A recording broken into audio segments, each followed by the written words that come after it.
Anda pasti semua sudah terinform bahwa efek tekanan yang dipakai pemerintah komunis Tiongkok yang bernama Common Prosperity kepada pengusaha Tiongkok aliran kapitalis yang dimiskinkan atau diambil alih sebagian besar saham mereka dan kepemilikan mereka untuk didistribusikan ke rakyat yang kesenjangan kemiskinannya semakin tajam, membuat banyak pengusaha Tiongkok dan Hong Kong hijrah keluar Tiongkok. Kemudian akan menyerangnya Tiongkok ke Taiwan, membuat data center dunia seperti Facebook, Amazon, Netflix, dan lain sebagainya yang berada di Taiwan akan ditarik semua keluar Taiwan. Di sisi lain, di dunia semakin banjir uang karena banyak negara cetak duit seperti Tiongkok, Jerman, Inggris, Jepang, dan tak ketinggalan terbesar dan terbanyak dalam 20 bulan terakhir adalah Amerika. Yang kasihan Indonesia, di mana pemahaman kuantitatif easingnya itu bukan printing money, tetapi dilonggarkan kredit banknya. Kasihan deh mikirnya kayak gitu. Jadi kurang deh uangnya, jadi ngutang aja. Dan efek banjirnya tadi, uang dari banyak negara nggak seujung kuku datang ke Indonesia dengan murah, karena semuanya yang mencetak duit aliansi politik luar negerinya adalah ke barat, nggak ke negeri tirai bambu orientasinya, versi negara tetangga yang memuja negara oriental. Maka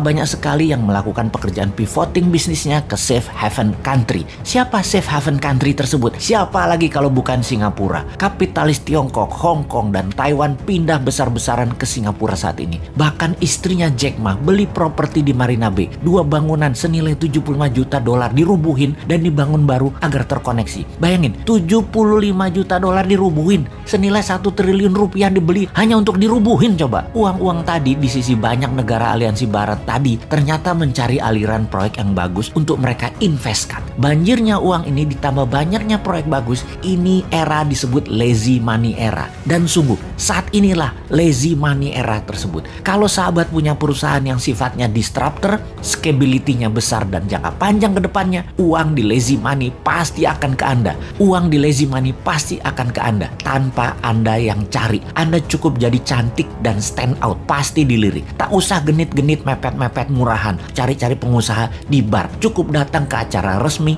formal, dan terlihat stand out. Pasti Anda yang dipepet. Oke, kita bukan hanya mau bicara tentang bisnis, namun strategi bernegara dalam 3 tahun ke depan. Tahun 2024 itu Amerika Pilpres. Kalau di sini walau-walam, kalau masih mau menjabat bisa di amandemen itu undang-undang, ya bisa ditambah 3 tahun, ya bisa juga, atau 3 kali masa jabatan Pilpres dengan calon tunggal yang incumbent saat ini, ya bisa juga. Atur jongana punya proyek itu. Amerika tetap Pilpres. Trump dan Partai Republik tetap ngotot, dan Demokrat semuanya lucunya kemungkinan besar adalah calonnya wanita semua. Dari Demokrat, Nancy Pelosi, Hillary Clinton, Kamala Harris, Nikki Haley, dan agar selalu sontoloyo seperti analisa ngawur beberapa tahun yang lalu, Trump mau menjadikan Ivanka. Maka jangan-jangan dari sisi Republik yang dicalonkan adalah Ivanka Trump, jadi cewek ketemu cewek. Dan cewek-cewek inilah akan rebutan jabatan presiden di tahun 2024 di Amerika. Pasti seru. Di Tiongkok, ketika bulan lalu Xi Jinping banyak ganti petinggi angkatan darat, jangan-jangan ada gerakan anti Xi Jinping. Ditambah para kapitalis Tiongkok yang gerah dengan Common Prosperity-nya